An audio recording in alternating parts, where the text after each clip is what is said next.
आज के जो चैप्टर है वो रेशियो एंड प्रोपोर्शन के ऊपर में है। क्लास 10 के ये चैप्टर बहुत इंपॉर्टेंट है क्योंकि इसके बाद आप नेक्स्ट क्लास में या हायर क्लास में जब भी पढ़ोगे रेशियो का यूज़ तो आपको हमेशा मिलेगा।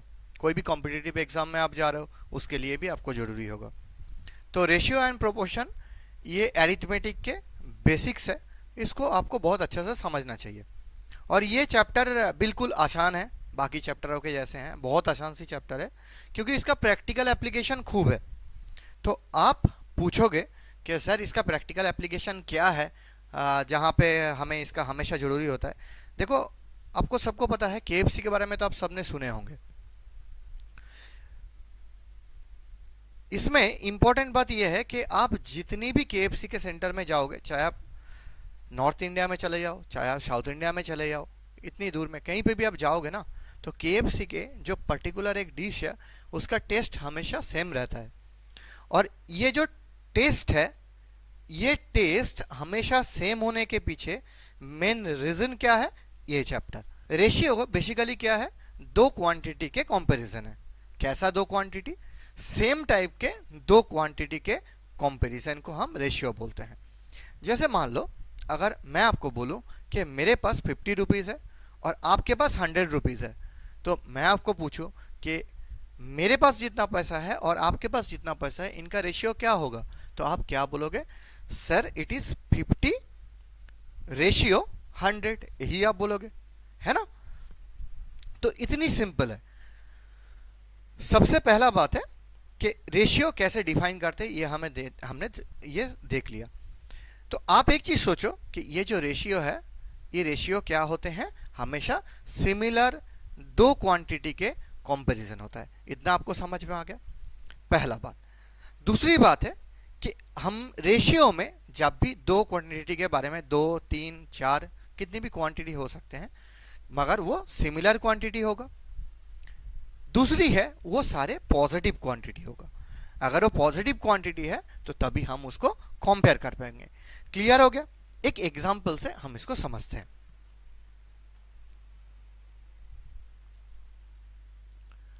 मान लो कि मेरे पास जितना मनी है, मैंने पहले ही बताया, तो मैं मेरा नाम से लिख दे रहा हूं। मेरे पास 50 रुपीज है और जो स्टूडेंट है उनके पास कितना है, 100 रुपीज। देखो, सबसे पहले मैंने आपको क्या कहा कि इनके जो भी आप क्वांटिटी लेते हो, 2, 3, 4, ये सारे क्वांटिटी कैसा क्वांटिटी होगा, ये सारे क्वांटिटी सिमिलर क्वांटिटी होगा। इसका मतलब क्या है कि अगर आपने यहाँ पे मनी को ले रहे हो तो मनी के यूनिट क्या है, रुपीज है। यहाँ पे भी मनी के यूनिट क्या है, रुपीज है। इतना समझ में आ गया। तो सबसे पहला होगा क्या कि उनका सेम काइंड ऑफ क्वांटिटीज होना चाहिए। सेम काइंड का मतलब आप ये भी लिख सकते हो कि दोनों सेम यूनिट पे होना चाहिए, तभी आप उसका रेशियो फाइंड आउट कर सकते हो। क्लियर? सेकंड है वो सारे क्या होगा, पॉजिटिव क्वांटिटी होना चाहिए। कैसा क्वांटिटी होना चाहिए, पॉजिटिव क्वांटिटी होना चाहिए। नेगेटिव क्वांटिटी है तो आप उसका रेशियो नहीं कर सकते हो। ठीक है, मतलब आपके जो सिलेबस में है, it is only the ratio with the positive quantities. Clear? Next है कि यहां पे अगर रेशियो को, मुझे समझ में आ गया किसका रेशियो मैं कर सकता हूं। अब रेशियो को रिप्रेजेंट कैसे करते हैं, देखो, अगर मैं लिखूं कि 50, ये कंपैरिजन है, किसके कंपेयर में है, 100 के कंपेयर में, है ना। तो ये जो कंपैरिजन है, जब इसको मैं फ्रैक्शन में लिखता हूं और रेशियो जैसे आ गया, तो मैं रेशियो में इसी चीज को मैं कैसे लिख सकता हूं, सेम चीज को हम रेशियो में कैसे लिखेंगे, मैं लिख दूंगा इसको 50 इज टू, इसको क्या नाम है, इज टू 100। क्लियर? आप बोलोगे सर यहाँ पे तो यूनिट था 50 रुपीज। अच्छा देखो, यहाँ पे ये दोनों रुपीज तो हट जाएगा ना, क्योंकि ये comparison of two similar quantities है, तो रेशियो के कोई यूनिट नहीं होगा। क्लियर हो गया आपको? चलो, दूसरी बात है, तो हम यहाँ पे क्या लिख देंगे, नो यूनिट्स। सेकेंड हो गया कि जब भी हम रेशियो को एक्सप्रेस करेंगे तब हम इसको कैसे एक्सप्रेस करेंगे, इसको सिंपलेस्ट फॉर्म में एक्सप्रेस करेंगे। सिंपलेस्ट फॉर्म मतलब लोएस्ट फॉर्म पे एक्सप्रेस करेंगे। कैसे करते हैं, अब देखो यहाँ पे 50:100 है, तो मैं इसका 1 0 1 0 काट सकता हूँ। 5 1s are 5, 5 2s are 10, तो इसका सिंपलेस्ट फॉर्म क्या हो गया, 1:2। समझ गए। तो money with Sandeep and money with the student, ratio between this two is 1:2। ये आपको समझ में आ गया। चलो अब देखो ये जो 1:2 है, इनमें दो टर्म है ना। 1:2 में दो क्वांटिटी है। जो फर्स्ट क्वांटिटी है उसको रेशियो में क्या नाम दिया जाता है। अगर आप फ्रैक्शन में पढ़ते तो फ्रैक्शन में आप इसको क्या लिखते थे, जब आप 1/2 लिखते थे तो क्या लिखते थे, इसको लिखते थे न्यूमरेटर और इनको आप लिखते थे डिनोमिनेटर, है ना। मगर रेशियो में हम जो फर्स्ट क्वांटिटी है उसको हम क्या लिखते हैं, इसको हम लिखते थे एंटीसीडेंट्स, और दूसरा वाला जो क्वांटिटी होगा उसको हम क्या बोलेंगे, उसका नाम हम दे देंगे कॉन्सिक्यूएंट। क्लियर। अब आपने इतना समझ लिया तो चलते हैं हम दूसरे चीज में। दूसरे और क्या क्या जानना है मुझे, एंटीसीडेंट्स एंड कॉन्सिक्वेंट मैंने बता दिया, लोएस्ट फॉर्म आपको बता दिया और नो यूनिट्स के बारे में आपको बता दिया। ये सारे रेशियो शुरू करने से पहले आपको ये इतना बेसिक आना चाहिए। इसके बाद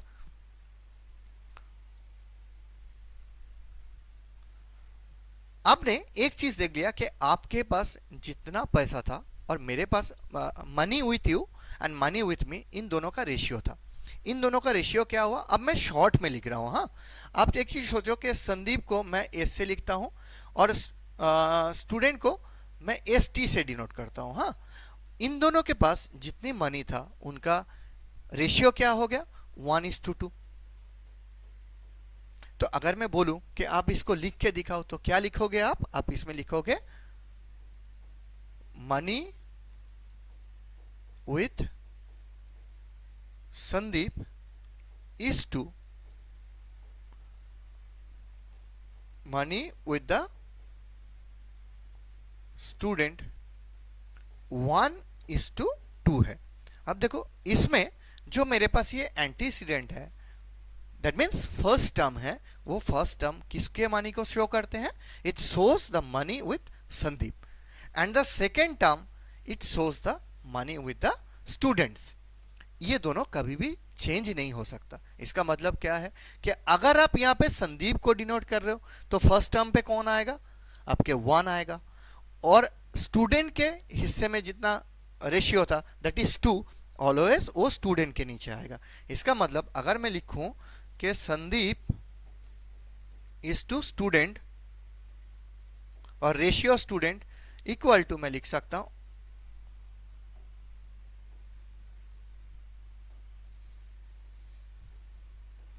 मैं लिख सकता हूं 1:2। क्लियर। मतलब आप जब यहां पे लिखोगे तो ये रेशियो ऐसे नहीं लिख सकते हो आप 2:1। अगर आप लिखते हो student is to Sandeep then it will be 2:1। Clear. चलो नेक्स्ट है, अब देखो यहां पे जो भी टर्म है वो टर्म कैसे है, उसको हमने लिखा था 1:2। मगर बहुत टाइम पे आपको जो रेशियो देखने में मिलेगा वो ऐसे होल नंबर में नहीं भी हो सकते। वो कैसा नंबर होगा, आप सोचो कि आपके पास अगर एक ऐसे नंबर दे दिया 1/2 इज टू 3/4। अब आप कैसे करोगे, आपके पास जो एंटीसीडेंट्स है या कॉन्सिक्वेंट है या जो भी टर्म्स है वो टर्म्स आपके पास फ्रैक्शन में दिया गया, तो आप फ्रैक्शन वाले टर्म को कैसे काम कर सकते हो, कुछ नहीं करना है, बहुत सिंपल है। आपने जब फ्रैक्शन सीखा था उस टाइम पे आप इक्विवेलेंट फ्रैक्शन तो सीखे थे ना, तो इसमें भी सेम रूल अप्लाई होगा। क्या रूल अप्लाई होगा, आप इसमें क्या करोगे, जो फर्स्ट टर्म है उनको आप इन दोनों रेशियो के जो डिनोमिनेटर है उनका आप एलसीएम फाइंड आउट कर सकते हो। मतलब इस केस में 2 और 4 के एलसीएम आप फाइंड आउट कर सकते हो। तो 2 और 4 के एलसीएम कितना होते हैं, 4 होते हैं। तो मैं 4 से इन दोनों टर्म को मल्टीप्लाई कर दूंगा, क्योंकि आपको पता है ना कि जब भी हम आप सेम नॉन जीरो टर्म से, है ना, नॉन जीरो नंबर से आप मल्टीप्लाई करते हो तो फ्रैक्शंस के जो वैल्यू होते हैं या रेशियो के टर्म्स के जो वैल्यू रहता है वो अनचेंज्ड रहता है ना, जिसको हम इक्विवेलेंट फ्रैक्शन बोलते थे। तो अब देखो यहाँ पे क्या करोगे, 2 1 जा 2, 2 2 जा 4, 4 1 जा 4, 4 1 जा 4, तो कितना हो गया ये 2:3 हो गया। क्लियर? दैट मीन्स ये जो फ्रैक्शन है इसके वैल्यू आपके पास कितना आ गया, 2:3। Sorry, clear? कोई डाउट तो नहीं है? तो अगर आपके पास कोई फ्रैक्शन कोई रेशियो फ्रैक्शन के टर्म, फ्रैक्शन वाली टर्म्स के साथ है, then what you will do, you will take the LCM और उससे आप क्या करोगे, उसको एक होल नंबर में कन्वर्ट कर दोगे। अब देखो 1/2, 2/3 और मान लो आपके पास एक फ्रैक्शन है 2/5। अब इन तीनों फ्रैक्शन को, तीनों रेशियो को आप कैसे कंपेयर करोगे? आपके पास बोला हुआ है कि compare this ratio, sorry, compare this ratio 1:2, 2:3 and 2:5। Now you have to compare this ratio. तो आप क्या करोगे, आप सिंपल ना एक ऐसे फॉर्मेट बना लो, ठीक है?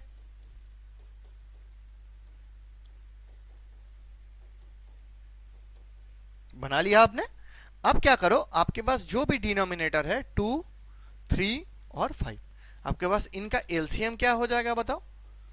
एलसीएम आपके पास आ गया 10 30, 30 आ गया। तो अब सारे के नीचे डिनोमिनेटर में 30 आप लिख लीजिए। तो ये कितना हो जाएगा, 5 × 6, तभी तो 30 आएगा। मतलब मेरा पर्पस क्या है, टू इक्वलाइज द डिनोमिनेटर। जैसे ही आप डिनोमिनेटर सबका सेम कर दोगे तो जिनके न्यूमरेटर ज्यादा होगा वो फ्रैक्शन सबसे ज्यादा होगा। चलो इसको सॉल्व कर लेते हैं। तो 5 × 6 30, सो 2 × 6 कितना हो जाएगा 12, 3 × 10 तो ऊपर में कितना हो जाएगा 2 × 10, ये 20 हो जाएगा। 2 × 15, 1 × 15, तो आपके पास ये कितना हो जाएगा 15। अब देखो, आप एक बार ध्यान से देखोगे तो आपके पास सबसे बड़े नंबर कौन सा आ गया, ये वाला नंबर सबसे बड़ा आ गया। सो सबसे पहले कौन आएगा 2/3। उसके बाद आपके पास कौन सी नंबर है, ये वाला नंबर है, तो ये वाला 1/2 आ जाएगा। और लास्ट में कौन बच जाएगा 2/5। सो इसको आप लिखोगे 2/5 because this is the greatest number. So 2/3, 1/2 and 2/5। Is it clear to you? चलो देखो, जस्ट हमने वो क्वेश्चन करके आया और यहाँ पे सेम क्वेश्चन दिया हुआ है, ठीक है? आपको क्या बोला है इस क्वेश्चन में? इस क्वेश्चन में आपको बोला है कि आपको क्या करना है, सेम मैं वही काम करूंगा। 2/3, 8/15, 11/12, 7/16। देखो इस बार मैं कर सकता हूं दो दो फ्रैक्शन लेके, हम उसके कौन सी ग्रेटर है कौन सी स्मॉलर है उससे हम कर सकते हैं, मगर ये एक बार में हो जाएगा आपके पास, ठीक है? तो आप क्या करो, इनका सब का डिनोमिनेटर आप सेम कर दो।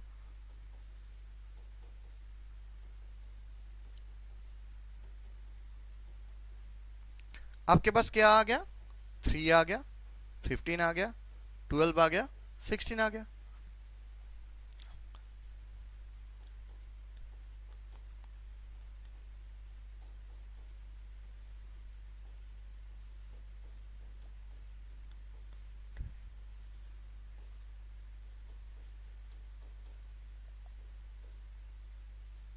चलो तो मेरे पास कितना हो गया, 3 6 12 240, करेक्ट? तो मेरे पास एलसीएम आ गया 240, 240, 240, 240।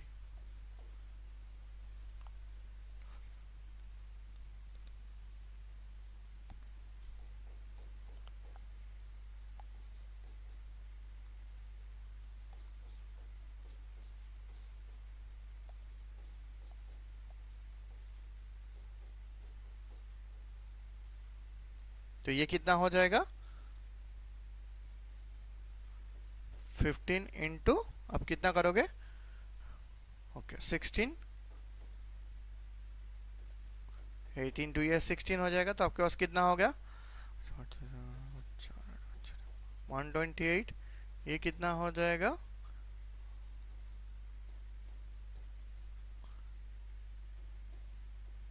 160। तो आपके पास सबसे बड़ा नंबर कौन सा आ गया in ascending order. So smaller one सबसे आप यहाँ पे ये बोला है कि arranging them in ascending order, तो असेंडिंग ऑर्डर है तो आप क्या करोगे सबसे छोटा को पहले ले लोगे। तो सबसे छोटा कौन सा है 10105, सो 7/16। इससे बड़ा कौन सा हो जाएगा 7/16 से बाद आपके पास है इट इज 128, सो 128/15। नेक्स्ट आपके पास कौन आ जाएगा 160, सो 2/3। एंड द लास्ट में आपके पास क्या आ जाएगा 220, that is 11/12। Correct. So this is the ascending order. So you will write required ascending order. Clear? अच्छा, ये जो PPDs है लेक्चर के, ये सारे एनोटेशन के साथ आपको सक्सेस एंगल ऐप पर मिल जाएगा, ठीक है, फ्री ऑफ कॉस्ट। क्लियर? चलो,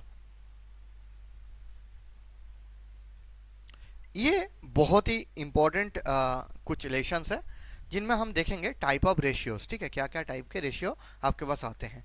यहाँ पे एक बात देख लो आप, कॉम्पाउंडेड रेशियो, डुप्लीकेट रेशियो, सब डुप्लीकेट रेशियो, ट्रिप्लीकेट रेशियो, सब ट्रिप्लीकेट रेशियो और आपके पास रेसिप्रोकल रेशियो, ठीक है। ये बेसिकली 6 टाइप के आपके पास रेशियो पढ़ना है।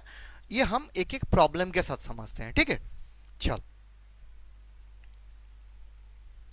सबसे पहले है कंपाउंडेड रेशियो। कंपाउंडेड रेशियो का मतलब क्या होता है, मान लो आपके पास A/B एक रेशियो दिया हुआ है और दूसरा रेशियो आपके पास दिया हुआ है C/D। तो इन दोनों के कंपाउंडेड रेशियो क्या हो जाएगा, कंपाउंडेड रेशियो CR से मैं लिख देता हूं। तो क्या करोगे आप, न्यूमरेटर के साथ न्यूमरेटर को मल्टीप्लाई कर दो, मतलब A इंटू सी और नीचे में क्या हो जाएगा B इंटू डी। क्लियर? चलो, तो ये तो बहुत सिंपल है, ये आप कर सकते हो ना। फिर आपके पास क्या आ जाएगा 4/5, 5/7, 9/11। तो आपके पास इनके कंपाउंडेड रेशियो क्या हो जाएगा 4 into 5 into 9 divided by 5 into 7 into 11। Multiply आप कर सकते हो। Find the duplicate ratio. जैसे हमने कंपाउंडेड रेशियो में क्या पढ़ा था कि हम सारे न्यूमरेटर को एक साथ मल्टीप्लाई करेंगे, सारे डिनोमिनेटर को एक साथ मल्टीप्लाई करेंगे, और you can say all the antecedents will be multiplied together, divided और ratio all the product of the consequent. Clear? जब हम डुप्लीकेट रेशियो करते हैं, डुप्लीकेट रेशियो में क्या होता है, will take the square of particular antecedents and the consequent. That means if I am saying that find out duplicate ratio of A is to B, so what you will write, it will be A square is to B square. Clear? तो ये तो देखो बहुत आसान है। तो इनके duplicate ratio क्या होगा 2 square is to 7 square, so it will be how much 4 is to 49. Clear na? Okay, next time it is saying what is the sub duplicate ratio. अगर डुप्लीकेट स्क्वायर होता है तो सब डुप्लीकेट क्या हो जाएगा बताओ, उसके स्क्वायर रूट। अब आप पूछोगे सर इसका क्या पढ़ना जरूरी है। देखो ये कहाँ पे जरूरी होता है कि आपके पास कोई भी एमसीक्यू क्वेश्चन में पूछ ही सकता है कि भाई सब डुप्लीकेट रेशियो क्या है। इस क्वेश्चन का और एक एप्लीकेशन है, आपके पास ना 2 रेशियो दे देगा। मान लो आपके पास इस क्वेश्चन का एप्लीकेशन में बता रहा हूं कहां पे आएगा, आपके पास बता देगा x plus Y and X square plus 2y, value of this ratio is duplicate of 2:3. This is equal to duplicate of 2:3। इसका मतलब इस रेशियो के वैल्यू क्या हो जाएगा 2:3, मतलब 2 स्क्वायर इज टू 3 स्क्वायर, तो आप क्या लिखोगे 4:9। सिंपल है, मगर आपके पास जानना जरूरी है कि डुप्लीकेट रेशियो किसको कहते हैं। सिमिलरली सब डुप्लीकेट का मतलब क्या होगा, बहुत आसान है। अगर डुप्लीकेट स्क्वायर है तो सब डुप्लीकेट क्या हो जाएगा, उसके रूट हो जाएगा, स्क्वायर रूट हो जाएगा, ठीक है। तो अगर मान लो कि आपको बोलते हैं सब duplicate of a is to B, तो आप क्या लिखोगे, it is root over A is to root over B. Clear. तो सिमिलरली आपके पास इन रेशियो का सब डुप्लीकेट क्या हो जाएगा, root over of 36 is to root over of 25 and it is equal to 6 is to 5। So this will be your answer. Clear. तो चलो नेक्स्ट क्वेश्चन चले। बहुत आसान है ये चैप्टर, एकदम बिल्कुल मतलब सबसे आसान सा चैप्टर है। जैसे आपने डुप्लीकेट में क्या देखा कि स्क्वायर होता है, तो नेक्स्ट टर्म क्या है, ट्रिप्लीकेट। ट्रिप्लीकेट में आप क्या करोगे, क्यूब करोगे, ठीक है। चलो तो ट्रिप्लीकेट का मतलब क्या हो जाएगा, यहां पे जैसे ट्रिप्लीकेट फाइंड आउट करने के लिए दिया, तो अगर मैं बोलूं कि a इज टू b का ट्रिप्लीकेट क्या हो जाएगा, आप क्या करोगे, a cube is to b cube. ठीक है, मैं ये साइड में नोट बना दे रहा हूं ताकि आपको देखते ही पता चल जाए। हाँ, तो इस रेशियो का ट्रिप्लीकेट क्या होगा, 2 cube is to 5 cube. Clear. तो आप यहां पे कितना लिखोगे, 2 के 8 इज टू 125। 5 के क्यूब कितना होता है, 5 5 25, 25 into 5 125, 2 cube it is 8। Clear. Next it is saying सब ट्रिप्लीकेट। जैसे डुप्लीकेट के स्क्वायर, डुप्लीकेट में स्क्वायर लेते हैं, सब डुप्लीकेट में हम क्या करते हैं, रूट लेते हैं, स्क्वायर रूट लेते हैं। ट्रिप्लीकेट में हम क्यूब लेते हैं, सब ट्रिप्लीकेट में हम क्यूब रूट लेते हैं। ठीक है, क्यूब रूट। ठीक है, तो आप यहां पे क्या करोगे, अगर आपके पास a इज टू बी का सब ट्रिप्लीकेट, हाँ यहां पे आप क्या फाइंड आउट किए थे, यहां पे आपने ट्रिप्लीकेट फाइंड आउट किया था, यहां पे आपको क्या फाइंड आउट करना है, सब ट्रिप्लीकेट। ठीक है ना, तो वो कितना हो जाएगा, इज टू बी। तो सिमिलरली आपके पास यहां पे क्या हो जाएगा, 216 के क्यूब रूट इज टू 125 के क्यूब रूट। ये कितना होगा, कौन बताएगा, बताओ। तो ये 6 का होता है, 6 36 इंटू 6 216। सिमिलरली 125 के कितना होता है, it is 5 5 5 25, 25 into 5 that will be 125। Clear. तो ये इतना आसान सी आंसर्स है, मगर ये टर्म्स आपको एक बार पता होना चाहिए। ठीक है, कि डुप्लीकेट क्या होता है, ट्रिप्लीकेट क्या होता है, सब ट्रिप्लीकेट क्या होता है, और बाकी एक बचा हुआ है आपके पास रेसिप्रोकल। कोई भी अगर रेशियो आपके पास दिया हुआ रहता है, आपको उसका रेसिप्रोकल फाइंड आउट करना है, तो आप कैसे करोगे, रेसिप्रोकल को कैसे फाइंड आउट करोगे, बहुत आसान है। आप कुछ मत करो, अगर आपको बोला है कि reciprocal of A B,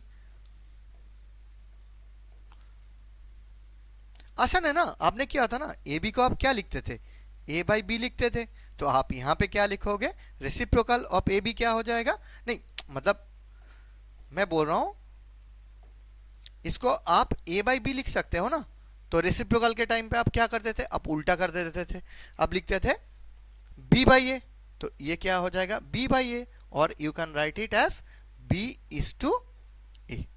clear, just उल्टा।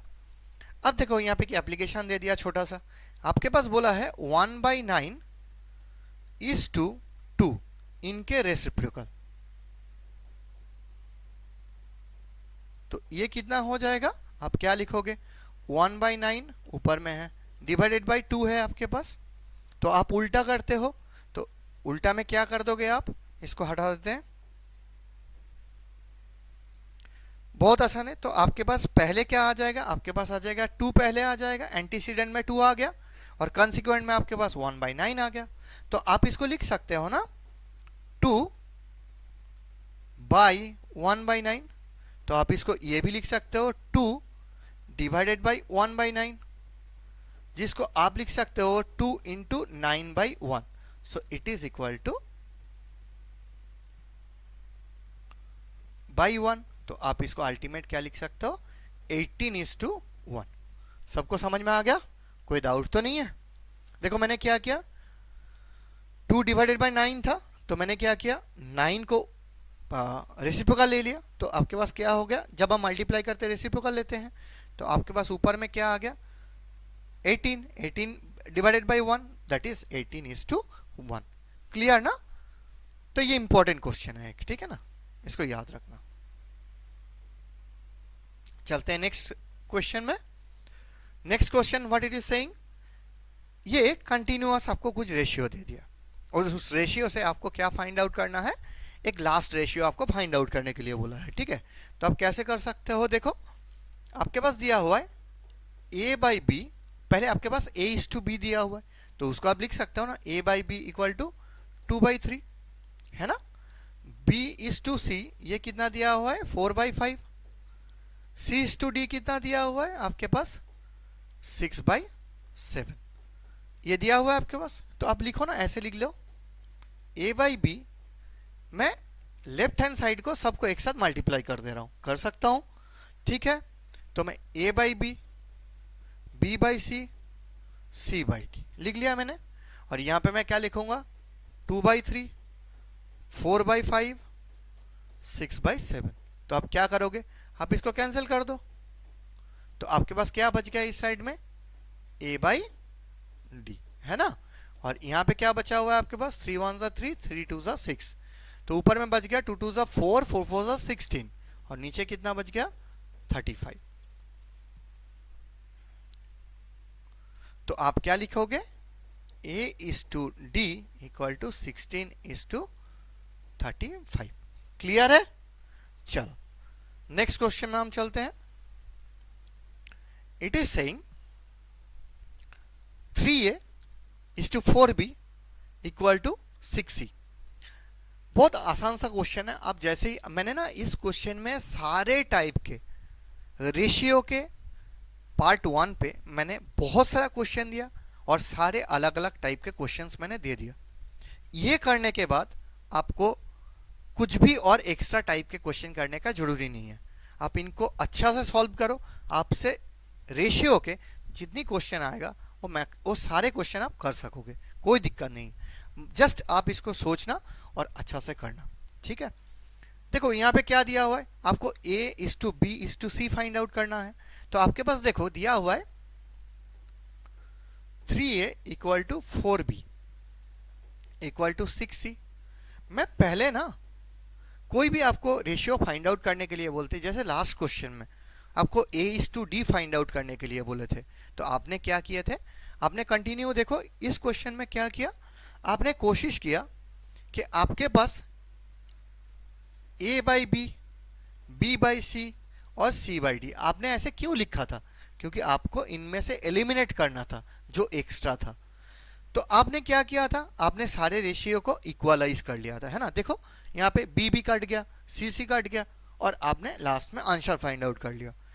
यहाँ पे भी मुझे क्या करना है, मैं इस क्वेश्चन में क्या कर सकता हूँ, मैंने अगर अलग अलग रेशियो निकाल लिया तो हम उससे क्या कर सकते हैं, a is to B is to c को निकाल सकते हैं। कैसे निकाल सकते हैं आप देखो, मैं इसे लिख सकता हूँ 3a इक्वल टू 4b, तो मैं जरूर इसको लिख सकता हूँ a by B equal to 4/3, है क्या नहीं बताओ। चलो सिमिलरली क्या मैं इससे लिख सकता हूँ 4b इक्वल टू 6c, जब मैं इन दोनों को ले लूंगा, है ना, तो मेरे पास b by C equal to कितना हो जाएगा 6/4 आ जाएगा मेरे पास। ये आपको समझ में आ गया। अब देखो आपके पास यहां पे क्या आ गया, a बाई बी और b बाई सी, आप इनको इक्वलाइज कर सकते हो, मगर एक कंडीशन है। देखो यहाँ पे b का वैल्यू कितना है 6 है क्या नहीं बताओ, यहाँ पे कितना है 3 है, तब तो आप इक्वलाइज नहीं कर पाओगे। तो आप ऐसे लिख लो एक बार, हाँ, इक्वल टू आपके पास कितना है 4/3, b बाई सी इसमें कितना है 6/4। अब देखो अगर आपके पास ये नंबर, यहां पे b को कौन रिप्रेजेंट कर रहा है 3, यहां पे b को कौन रिप्रेजेंट कर रहा है 6, तो क्या आप कंपेयर कर पाओगे, नहीं कर पाओगे। लेकिन आपने अगर b के जो वैल्यू है उसको आपने इक्वल कर दिया दोनों केस में, इसके केस में और इसके केस में, तो आप क्या कर सकते हो, कंपेयर कर सकते हो। क्यों कर सकते हो, देखो यहाँ पे इसका मतलब क्या है कि अगर b के वैल्यू 3 है तो a के वैल्यू कितना होगा 4 होगा। यहाँ पे क्या मतलब है कि b के वैल्यू अगर 6 है तो c के वैल्यू क्या होगा 4 होगा। तो ये तो आप कंपेयर नहीं कर सकते हो, मगर इन 3 को अगर आप 6 में कन्वर्ट कर दोगे तो आप कंपेयर कर सकते हो, है क्या नहीं बताओ। तो एक काम करते हैं, मैं इसको 6 कैसे बना सकता हूं, अगर मैं नीचे में 2 से मल्टीप्लाई करूंगा, लेकिन ये तो फ्रैक्शन है, तो अगर मैं नीचे में 2 से मल्टीप्लाई किया तो ऊपर में भी करना पड़ेगा 2 से मल्टीप्लाई। तो चलो कर देते हैं। तो मेरे पास ऊपर में कितना आ गया, 8/6। तो मैं यहां पे लिख सकता हूं a/b इक्वल टू 8/6। अब इसका क्या मतलब हो गया कि अगर b के वैल्यू 6 है तो a के वैल्यू कितना होगा, 8 होगा। सेम कंपैरिजन में कहां पे कर रहा हूं कि b के वैल्यू अगर 6 होगा तो c के वैल्यू क्या होगा, 4 होगा। अब देखो आप आसानी से लिख पाओगे। तो इसका मतलब a:b:c, यहां पे मैं क्या लिखूं कि अगर b के वैल्यू 6 है तो a के वैल्यू कितना है, 8 है, और अगर b के वैल्यू 6 है तो c के वैल्यू कितना होगा, 4 होगा। समझ में आ गया आपको। अब इसको आप रिड्यूस कर सकते हो, 2 2 जा 4, 2 3 जा 6, 2 4 जा 8। तो मेरे पास फाइनल आंसर कितना होगा, 4:3:2। क्लियर। चलो नेक्स्ट क्वेश्चन शुरू करते हैं। ये जो क्वेश्चन है बहुत इंपॉर्टेंट क्वेश्चन भी है, क्योंकि इसमें थोड़ी सी आपको अप्लाइड वाला फील्ड आ जाएगा, तो मतलब थोड़ी सी आपको कैलकुलेशन वगैरह जरूरी होगा, ठीक है। इस क्वेश्चन को छोड़ना नहीं, क्योंकि इसी टाइप के क्वेश्चन आपका 4 मार्क्स में दे सकते हैं, 3 मार्क्स क्वेश्चन में दे सकते हैं। तो ऐसे क्वेश्चंस आपको आना चाहिए, और बहुत आसान क्वेश्चन है, आप एक बार करके देखो। चलो यहां पे दिया हुआ है 4x² plus XY by 3XY minus y² equal to 12:5। अब आप क्या कर सकते हो, इसमें आपको कुछ नहीं करना है, आपको सिंप्लीफाई तो करना ही है कैसे भी। तो अब सिंप्लीफाई कर दो पहले। हाँ, तो 4x² प्लस XY इंटू आपके पास 5 आ जाएगा, यहाँ पे 12 इंटू 3XY माइनस y² आ जाएगा। आप यहाँ पे लिख दो 20x² plus 5XY equal to 36XY minus 12y²। अब आपके पास क्या आ जाएगा, 20x², ये 36 को मैं इधर में लेकर आ जाता हूं तो माइनस 31XY हो जाएगा, और यहाँ पे ये 12y² हो जाएगा इक्वल टू 0 हो जाएगा। ये आपको समझ में आ गया, सिंपल। आपने साइड एक साइड में लेके आ गया, सबको लेफ्ट हैंड साइड में लेके आ गया। अब आप क्या करोगे, आप देखो इसको देखते ही आपको क्या पता चलना चाहिए कि इसको मुझे फैक्टराइज करना है। तो जब आप फैक्टराइज करोगे तो आपके पास क्या आ जाएगा, मिडिल टर्म आ जाएगा। तो मिडिल टर्म करने के लिए मुझे क्या करना पड़ेगा, ये नंबर और इन नंबर को मुझे मल्टीप्लाई करना होगा। तो 240 होते हैं क्या नहीं, तो मेरे पास 120 आएगा, 2 से करोगे तो 60 आएगा, 2 से करोगे 30 आएगा, 2 से करोगे 15 आएगा, 3 से करोगे तो 5 आएगा। अब आप कैसे लोगे इसको, 5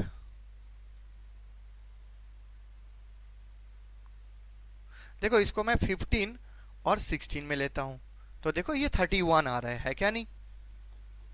इसको करोगे तो माइनस 31 होगा। तो मैं यहां पे लिख दूं 20x² माइनस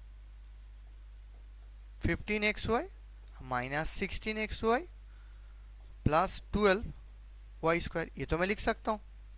अब देखो यहां से मैं क्या कॉमन ले सकता हूं, 5 कॉमन ले लो, 5x कॉमन ले लो, तो यहां पे क्या आ जाएगा, 4x माइनस 3y आ जाएगा, है ना। और यहां से कितना आ जाएगा आपके पास, 4, आपने कितना कॉमन लोगे, 4y कॉमन ले लो, तो 4x आ जाएगा आपके पास, और माइनस 3y आ जाएगा इक्वल टू 0 आ गया आपके पास। ये वाला तो आपका राफ वर्क हो गया।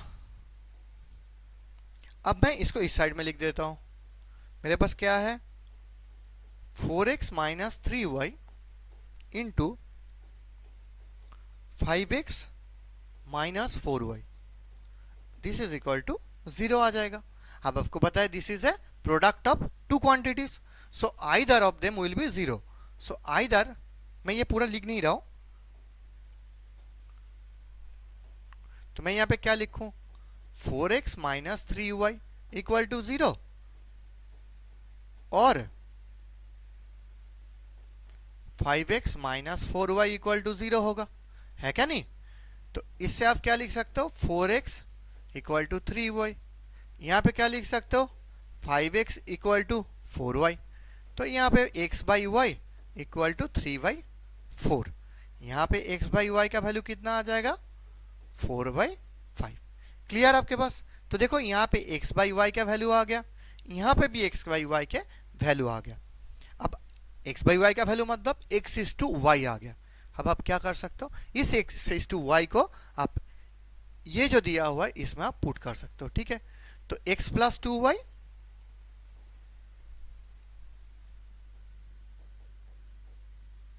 और दूसरा क्या था, x plus 2y 2x plus Y by 2x plus Y. और इसमें आपके पास वैल्यू क्या क्या आ गया, 3/4 और 4/5। 3/4 और 4/5 ये दोनों वैल्यू आपके पास आया हुआ है। तो आपको ये गिवन जो एक्सप्रेशन है इससे आपको वैल्यू फाइंड आउट करना है। तो आप कैसे फाइंड आउट कर सकते हो, देखो ये किसका वैल्यू दिया हुआ है, x by Y, x is to Y का वैल्यू ये दोनों दिया हुआ है। तो आप इससे x इज टू वाई कैसे फाइंड आउट कर सकते हो, आप एक काम करो ना, इसके जो न्यूमरेटर है और डिनोमिनेटर है बोथ को डिवाइड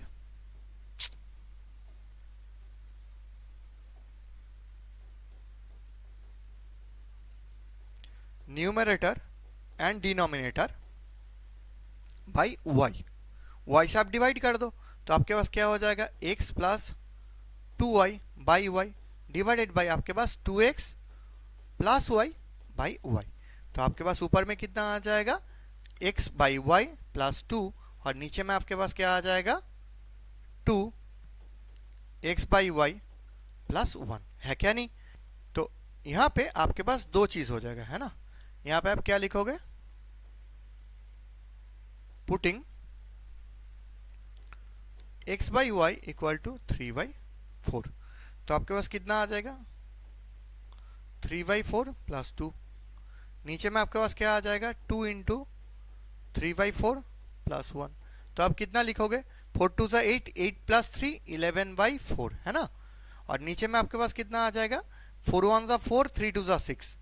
तो कितना होगा ये, 4 प्लस 6 10 भाई आपके पास 4 आ जाएगा।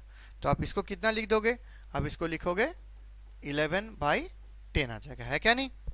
और दूसरे में जब आप लिखोगे x by Y equal to आपके पास क्या आ जाएगा, 4/5। तो तब आपके पास कितना आंसर आएगा, आप लिखोगे 4/5 प्लस 2 बाई 2 इंटू 4/5 प्लस 1। तो आपके पास कितना आंसर आ गया बताओ, 5 2 ज़ा 10, 14 बाई 5। नीचे में कितना आएगा, 5 1 ज़ा 5, 8, 13/5 आ जाएगा। तो 5 5 कैंसिल हो जाएगा, आपके पास 14/13 आंसर आ जाएगा। तो ये जो आपके पास इक्वेशन दिया हुआ था, ये जो एक्सप्रेशन दिया था, इसके वैल्यू आपके पास क्या क्या आ गया, एक बार आ गया 11:10, सेकेंड आ गया 14:13, 11:10 और सेकेंड वाला क्या आ गया, और 14:13। क्लियर? चलो, next question is saying the income of a man is increased in the ratio 9:10। नया टाइप के क्वेश्चन है। इट इज सेइंग 9:10 इस रेशियो में इनकम इंक्रीज हुआ है। ये जो वर्ड है ना, इंक्रीज्ड इन द रेशियो, यही आपको एग्जाम में क्या करेगा, कंफ्यूज करेगा। कंफ्यूज नहीं होना है। आपको क्या बोला है, इंक्रीज्ड इन द रेशियो 9:10। इसका मतलब 9:10 क्या बताते हैं कि इनका जो एंटीसीडेंट है ये बता रहा है कि ये मेरा ओल्ड इनकम कितना था। It shows old income and this is my new income. New income हम किसको बोलते हैं, दैट मीन्स आफ्टर इंक्रीज कितना हुआ, ठीक है? तो अगर मान लो मेरे पास 9:10 रेशियो में मेरा सैलरी इंक्रीज हुआ है, तो इसको मैं क्या लिख सकता हूं, मैं लिख सकता हूं सो, और otherwise you do it You write, let my old income be 9x. So my new income कितना हो जाएगा? It will B 10x. Clear? अगर आपके पास एक रेशियो दिया रहता है तो उस रेशियो से आप एग्जैक्ट वैल्यू को कैसे निकाल सकते हो? By multiplying it with A common ratio. देखो ये जो x है इससे आपने मल्टीप्लाई किया तो ये x क्या हो गया था? Common ratio. ठीक है, तो जैसे ही आपने मल्टीप्लाई कर दिया तो ये क्या मिल गया कि ओल्ड इनकम मेरा 9x था और अभी का इनकम मेरा कितना हो गया? 10x हो गया. Now it is saying if the increase in his income is 500 per month. अच्छा आप एक चीज सोचो, आपके पास पहले इनकम कितना था? 9x था. अभी बढ़ के वो कितना हो गया? 10x हो गया. तो इनकम बढ़ा कितना? इंक्रीज इन इनकम कितना हो गया? So increase in income equal to कितना होगा? 10x minus 9x. 9x पहले था, अभी 10x है. That is equal to x. मतलब आपके इनकम इंक्रीज कितना किया है? x amount. मगर ये क्वेश्चन में क्या दिया हुआ है? It is equal to 500.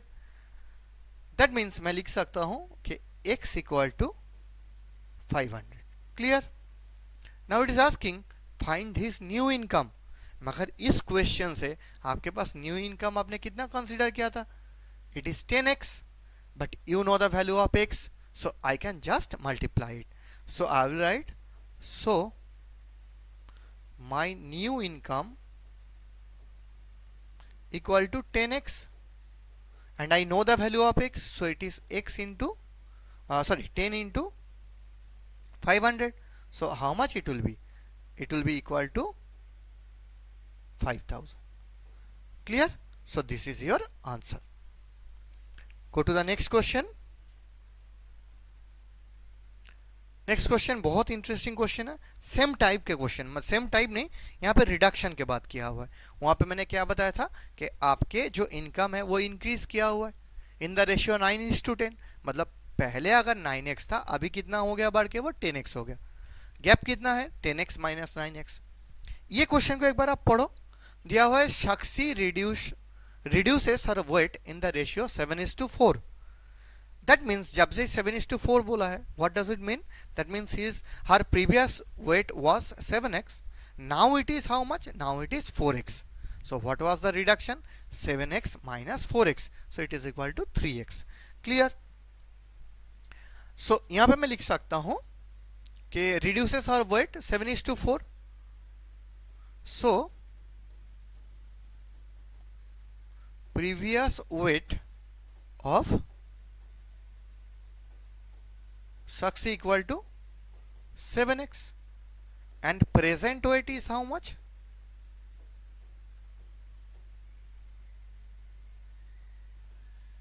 Of Sakshi equal to, it is 4x. Now it is saying what was her weight? Weight become if originally it was 91 kg. Originally word का क्या मतलब होता है कि previously it was 91. That means 7x is equal to 91. Is it clear to you? That means what will be the value of x? So x equal to 91 by 7. So it will be 13. Clear? So value of x is 13. So it is saying what does her weight become? तो उनके weight कितना हो गया था reduction के बाद? So reduction के बाद कितना हुआ? 4x हुआ. So 4x के वैल्यू कितना हो जाएगा? 4 into 13. So it is 52 kg. Clear? This is your answer. So the next question. चलो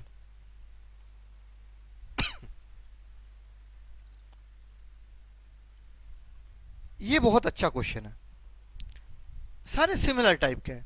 देखो यहाँ पे क्या बोल रहा है कि Ram invest 600 for 6 months, some invested 600 for 4 months, and C, it will be Chandan actually.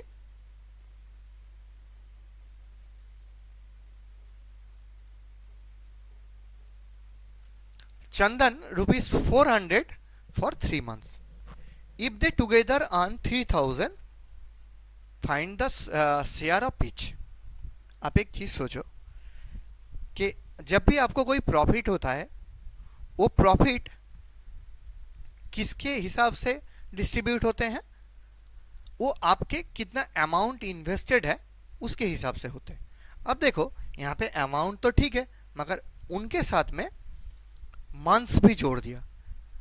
600 for 6 month है, 600 फॉर 4 मंथ्स है, और लास्ट में 400 फॉर 3 मंथ्स है. इसका मतलब ना तो अमाउंट सेम है और ना तो मेरे पास मंथ सेम है. तो मैं क्या करता हूं, मैं ऐसा कर लेता हूं कि मैं देख लेता हूं कि हर एक के शेयर किस रेशियो में है. इसका मतलब क्या है कि मैंने जो इन्वेस्टेड अमाउंट है उनके साथ में कितना ड्यूरेशन के लिए वो इन्वेस्टमेंट काम किया, उस रेशियो में मैं मेरा जो प्रॉफिट होगा उसको डिस्ट्रीब्यूट करूंगा. है क्या नहीं? तो मैं क्या लिखूंगा?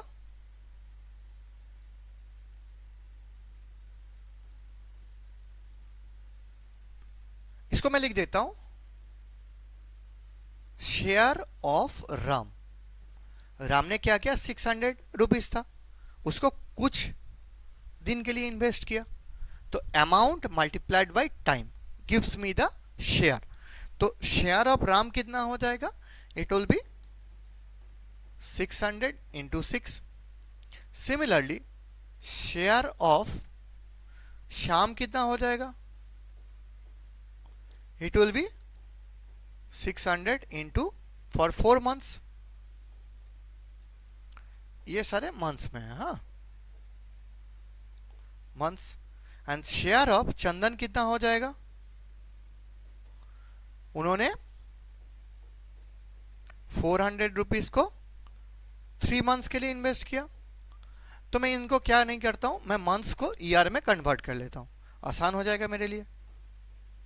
600 इंटू 6/12, 600 इंटू 4/12, और अदरवाइज आप मंथ में रख के भी कर सकते हो, और 400 इंटू 3/12. ये मेरा रेशियो हो गया. अब रेशियो में आपको ऑलरेडी इसको कट जाना है, तो मैं इसका रेशियो फाइंड आउट कर लेता हूं. रेशियो ऑफ शेयर्स क्या हो जाएगा? पहले आ गया Ram is to Shyam is to Chandan. तो आपके पास राम के पास कितना हो गया?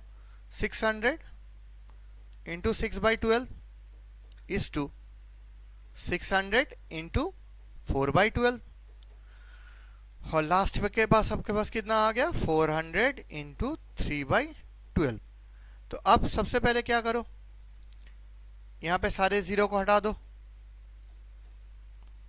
यहां पे 12 12 12 कट जाएगा, तो आपके पास क्या आ गया?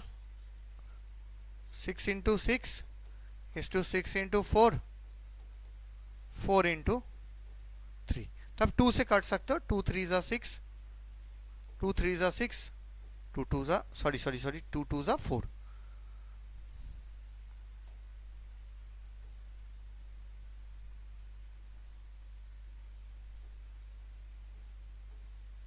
तो अब 3 को काट दो, तो आपके कितना आ गया? 6 इज टू 4 इज टू 2 आ गया आपके पास, और रिड्यूस होगा ये. 2 1 जा 2, 2 2 जा 4, 2 3 जा 6. So it will be 3 is to 2 is to 1. ये आपके पास रेशियो आ गया इन्वेस्टमेंट का. तो रेशियो ऑफ द शेयर्स बोलो, रेशियो ऑफ द इन्वेस्टमेंट बोलो, ठीक है? तो इसको इन्वेस्टमेंट भी आप लिख सकते हो.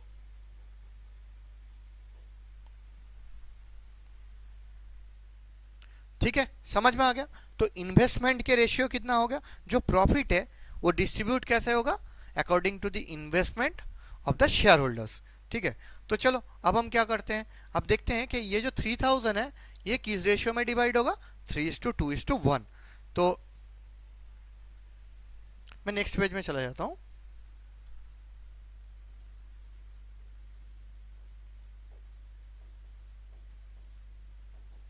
आपके पास रेशियो कितना आ गया था? 3:2:1. तो मेरे पास कितना था यहाँ पे? It was 3000. इनटू, अब देखो यहाँ पे एक चीज़ आपको सीखना चाहिए कि जब भी आप रेशियो के हिसाब से कोई अमाउंट को डिवाइड करते हो तो आप क्या करोगे, सबसे पहले ये जितना दिया हुआ है, जितना क्वांटिटी आपके पास टर्म्स है, उन टर्म्स को सम कर लो. सो इट विल बी 3 + 2 + 1, और ऊपर में आपके पास क्या आ जाएगा, जो उनके पर्टिकुलर हिस्सा है. तो राम पहले था, तो राम का हिस्सा कितना है, तो 3 है. अब समझ रहे हो ना, रेशियो क्या था, Ram is to Shyam is to Chandan. तो राम क्या शेयर कौन सा हो जाएगा, राम के टर्म्स कॉरेस्पॉन्डिंग टर्म कौन सा होगा, 3. तो 3 divided by sum of the terms, ठीक है ना. तो ये 1 हो जाएगा. तो आप क्या लिखोगे, 3000 इंटू 6 इंटू 3. सो आप इसको लिख सकते हो 3 1 ऐसे काट दो, 6 1 6, 1500. तो आपके पास शाम का कितना हो जाएगा, आप यहाँ पे कितना है आपके पास 3000 है. इनमें से शाम का कितना है, 2 है. रेशियो में सेकेंड टर्म शाम का है, तो 2 बाई आपके पास ये तीनों टर्म का एडिशन है. तो 3 + 2 + 1 आपके पास ये कितना आ जाएगा, 3000 into 2 by 6, again it is 500. So it will B 1000. Clear. तो आपके पास चंदन का हिस्सा कितना हो जाएगा. इसको करने के बाद आपके पास बहुत सारा तरीका है. इसको 1% जो उनका टर्म है, करस्पॉन्डिंग टर्म कितना डिनोट करते हैं, ओनली 1 शेयर. तो आप यहाँ पे देख सकते हो कि इधर तो आप इसको ऐड कर लो, 1500 1000 2500, किससे माइनस कर दो, टोटल अमाउंट से. तो 3000 माइनस 2500, तो आप क्या लिख सकते हो यहाँ पे, so it is equal to 500. Clear. So this is the end of the question. Next question, यहां पे बोल रहा है, ये बहुत अच्छा क्वेश्चन है. बोल रहे number of students in a school is 630. The ratio of the number of boys to the number of girls is 3:2. The ratio changes to 7:5 after the admission of 90 new students. Find the number of newly admitted students. बहुत आसान question है. सबसे पहले देखो आपके पास क्या दिया हुआ है, नंबर ऑफ स्टूडेंट दिया हुआ है, और उनके रेशियो क्या है, number of boys to girls, इसको दिया हुआ है 3:2. तो आप सबसे पहले क्या कर सकते हो कि आपके पास टोटल स्टूडेंट 630 दिया हुआ है, number of girls is to boys कितना 3:2. तो मैं लिख देता हूं, नंबर ऑफ बॉयज. आपको मैंने क्या बताया कि अगर टोटल रेशियो दिया हुआ है तो उनसे आप इंडिविजुअल कैसे फाइंड आउट कर सकते हो. टोटल का मतलब क्या है, देखो यहाँ पे ये जो टोटल है, टोटल नंबर ऑफ स्टूडेंट दिया हुआ है वो कितना है 630, into boys is to girls कितना दिया हुआ है आपके पास 3:2. तो आप क्या करो, 3 + 2 इसको नीचे में लिखो, और ऊपर में आपके पास क्या आ जाएगा, बॉयज के कॉरेस्पॉन्डिंग टर्म. तो आपके पास बॉयज के कॉरेस्पॉन्डिंग टर्म क्या है, 3 है. देखो बोला है ना, बॉयज टू द गर्ल्स, तो ये बॉयज को बताता है, ये गर्ल्स को बताता है. तो अब क्या करो, 630 इंटू यहाँ पे 5, यहाँ पे 3. So it will be how much, 378. Clear to you. तो गर्ल्स आपके पास कितना हो जाएगा, गर्ल्स मेरे पास हो जाएगा 630 इंटू कॉरेस्पॉन्डिंग टर्म गर्ल्स के क्या है 2/5. तो इसको काटोगे तो ये कितना होगा 126 इंटू 2, 252. क्लियर. तो 378 और 252 मेरे पास हो गया. ये मेरे पास इनिशियल बॉयज और गर्ल्स था. अब क्या हुआ, यहां पे 90 स्टूडेंट और एडमिशन ले लिया. ठीक है. अब 90 स्टूडेंट्स में कौन कौन आ जाएगा, आपके पास बॉयज भी आएगा और गर्ल्स भी आएगा. और जब भी आप कोई भी चीज़ का कैलकुलेशन करते हो ना, हमेशा जब भी वर्ड प्रॉब्लम आते हैं, वर्ड प्रॉब्लम टफ नहीं होते, आपको खाली समझना होता है.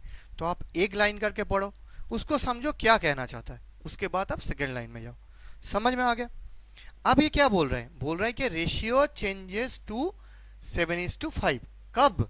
After admission of 90 new student.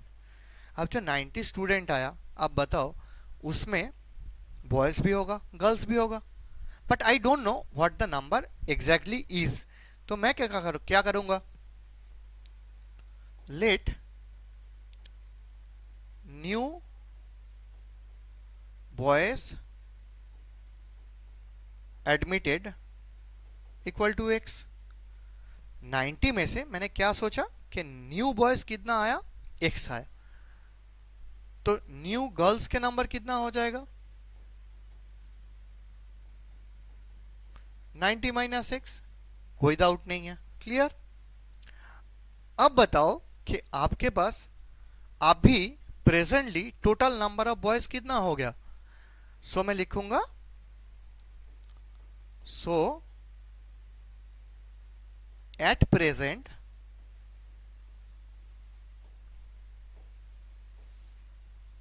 Total number of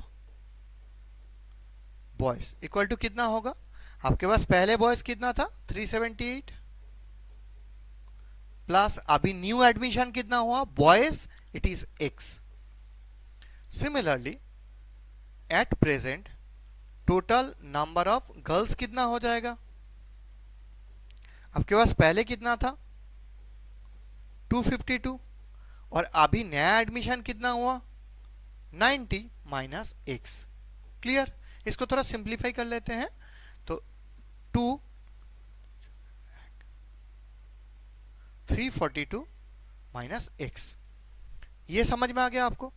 मगर देखो क्वेश्चन में क्या बोला हुआ है कि अभी आपके पास बॉयज इज टू गर्ल्स कितना है, 7:5।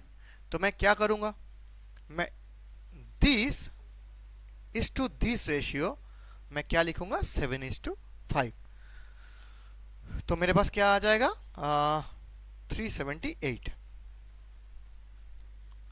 378 according to question, 378 plus X divided by 342 minus x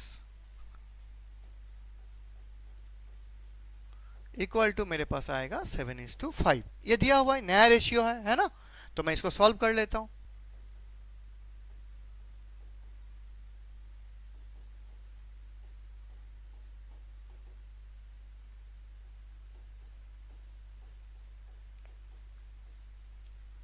ये मैं क्या लिख सकता हूं इसको, so it will be 378 into 5 plus 5x equal to 7 into 342 minus 7x। तो आप इसको क्या लिख सकते हो, 5x यहाँ पे 7x आ गया तो 12x हो जाएगा, equal to 7 into 342 minus 378 into 5।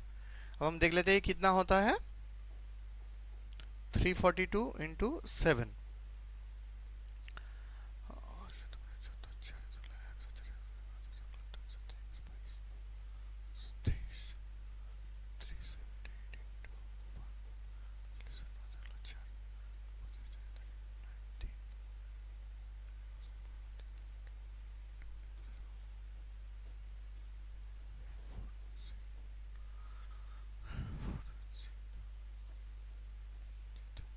so it will be 504.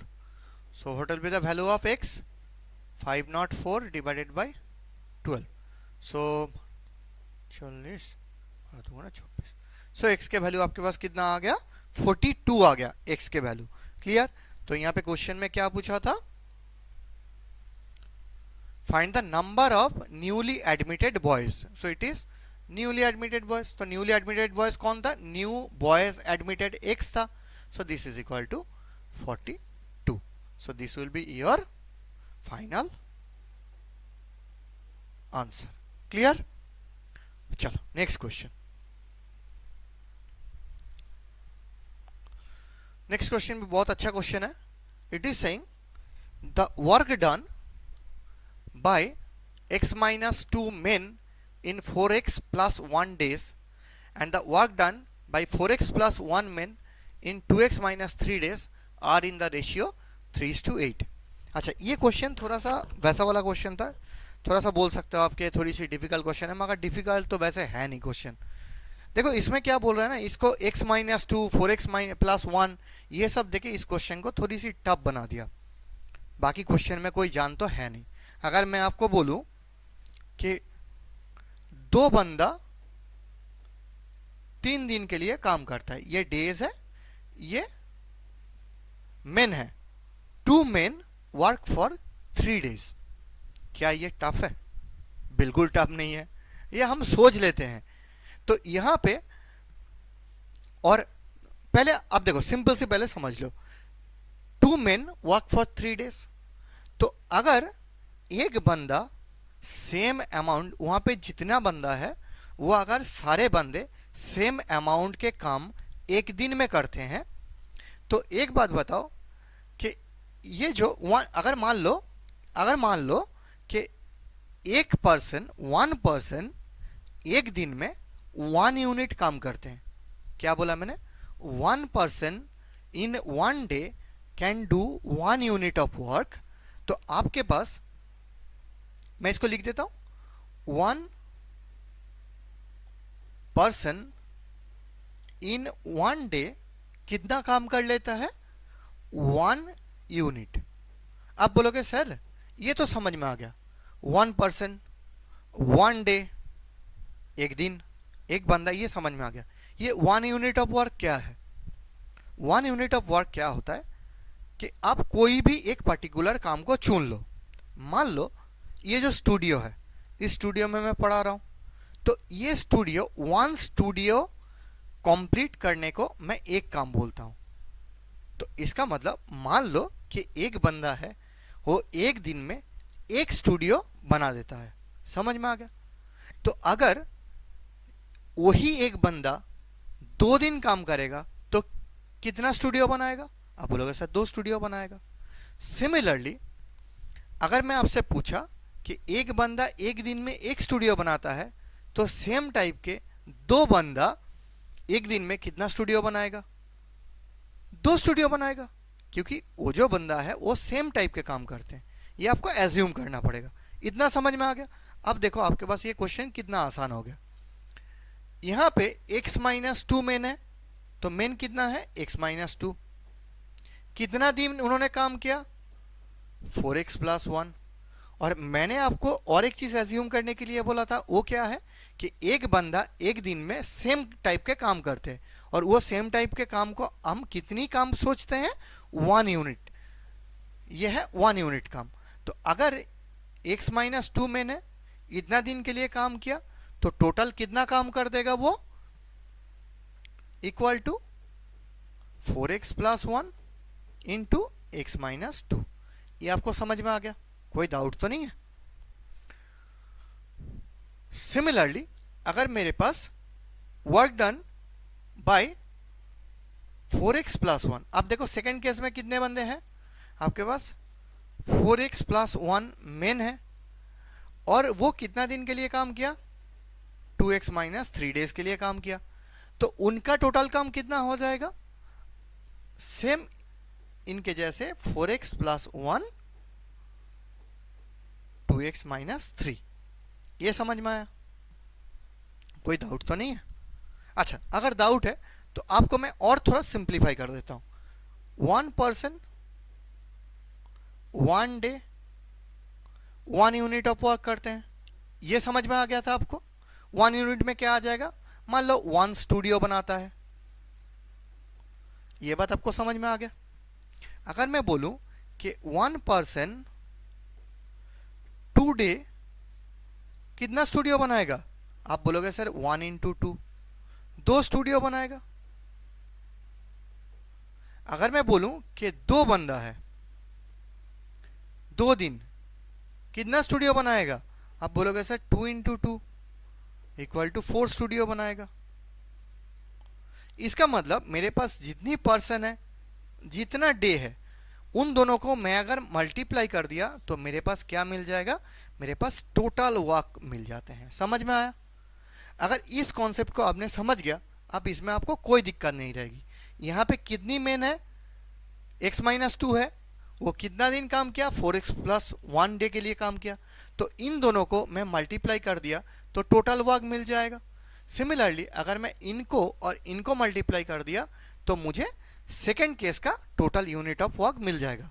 और उनका रेशियो क्या दिया हुआ है, उनका रेशियो है 3:2। क्लियर? चलो तो मैं इसको सॉल्व कर लेता हूं।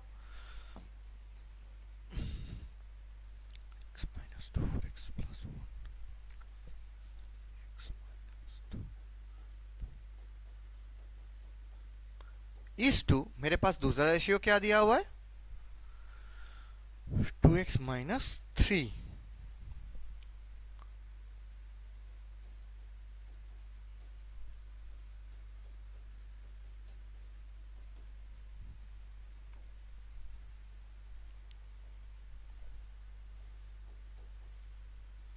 तो मैं इसको क्या लिख सकता हूं,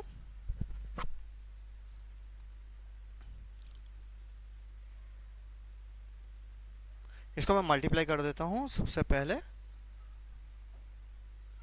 तो मेरे पास आ जाएगा 4x square plus x minus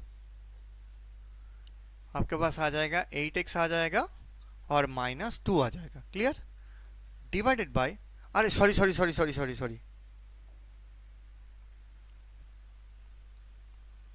चलो इसको सॉल्व कर लेते हैं।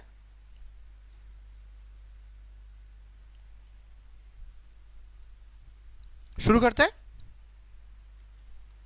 अच्छा देखो यहां पे तो ये वाला, अरे यार, अच्छा यहां पे ये वाला और ये वाला तो कट जाएगा। तो आपके पास ऊपर में क्या आ जाएगा, x माइनस 2, नीचे में आ जाएगा 2x minus 3, so it will B 3/8। तो मैं यहाँ पे क्या करूँगा, मल्टीप्लाई कर देता हूँ। सो 8x माइनस 16 इक्वल टू 3 से मल्टीप्लाई करूँगा तो 6x माइनस 9 होगा। तो मेरे पास कितना हो जाएगा, ये इधर में जाएगा तो 2x हो जाएगा, 16 इस साइड में चला जाएगा।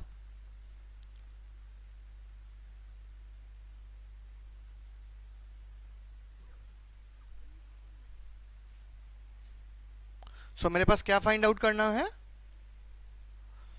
The value of x। So it is saying value of x is 7/2. Clear? So this will be the answer.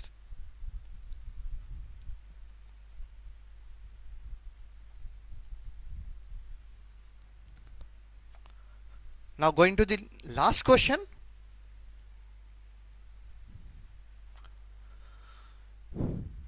बहुत अच्छा क्वेश्चन है। It is saying आप एक बार ये 13 क्वेश्चंस कर लोगे ना तो आपका रेशियो में सारे टाइप के क्वेश्चंस, पार्ट 1 में सारे टाइप के क्वेश्चंस एकदम बिल्कुल बहुत अच्छा से हो जाएगा। ठीक है, चलो देखते हैं।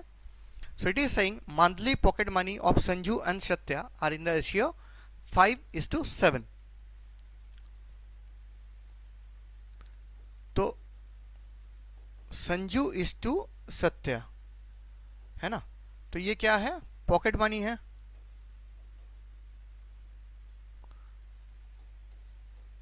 Five is to 7।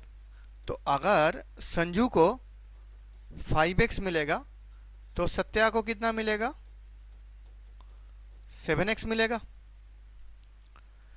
And it is saying इनके एक्सपेंडिचर के रेशियो क्या होगा, एक्सपेंडिचर के रेशियो है संजू इज टू सत्या, कितना दिया हुआ है आपके पास, 3/5 दिया हुआ है। तो संजू का एक्सपेंडिचर कितना हो जाएगा। अच्छा अब देखो ये दोनों डिफरेंट टाइप के रेशियो है ना। तो आप जब इस क्वेश्चन को करने के लिए जाओगे तो इस जगह पे आपने कॉमन रेशियो क्या सोचा था, एक सोचे थे, मगर ये जो रेशियो है ये आप दूसरी रेशियो के लिए काम कर रहे हो, तो इस जगह में आप कॉमन रेशियो को दूसरा वेरिएबल के साथ लेना। लेकिन ये सेम क्वेश्चन है तो इस क्वेश्चन में अगर आप सेम रेशियो ले लोगे तब भी क्वेश्चन आपका सही आंसर आएगा।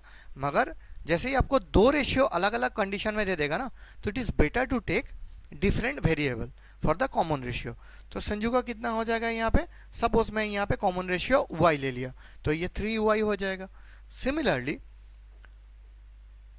सत्या के एक्सपेंडिचर कितना हो जाएगा, 5y हो जाएगा। होगा क्या नहीं बताओ।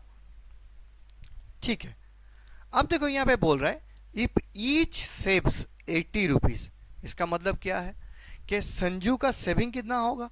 अब मैं अगर आ गया यहाँ पे सेविंग किसका, संजू का, तो संजू का एक्सपेंडिचर कितना है, 5x एक्सपेंडिचर है उसका, और उनका खर्चा कितना है, सॉरी 5x उसके पॉकेट मनी है, एक्सपेंडिचर कितना है -3y, और इन दोनों को सब्ट्रैक्ट करने के बाद जो आंसर आएगा that is equal to 8।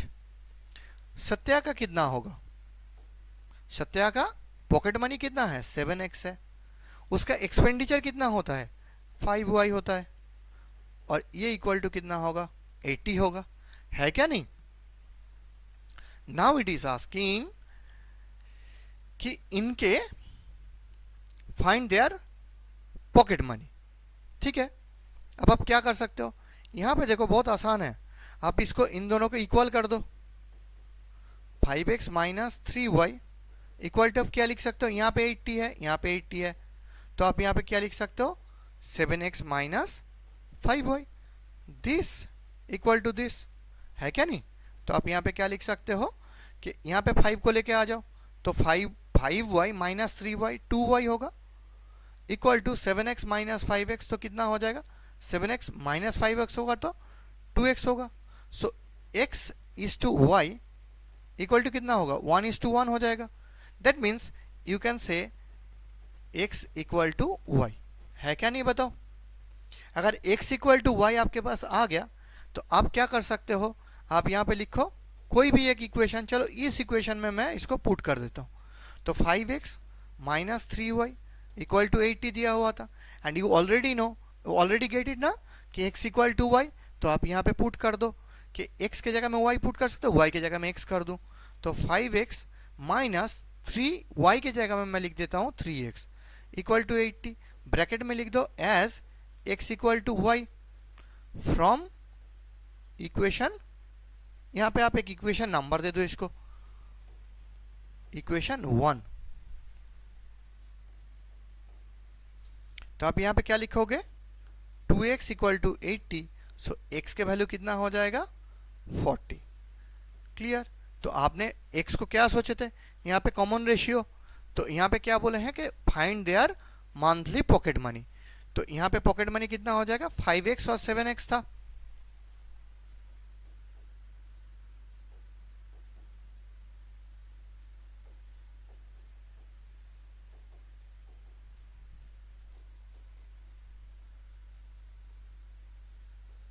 Pocket money of Sanju और सत्या कितना हो जाएगा 7x हो जाएगा। तो यहाँ पे कॉमन रेशियो क्या आ गया था 40 आ गया था, 5x और 7x, तो 5 into 40, so it will be 200, और यहाँ पे 7 into 40 it will be how much 280। So this two will be the final answer. Clear. चलो, थैंक यू।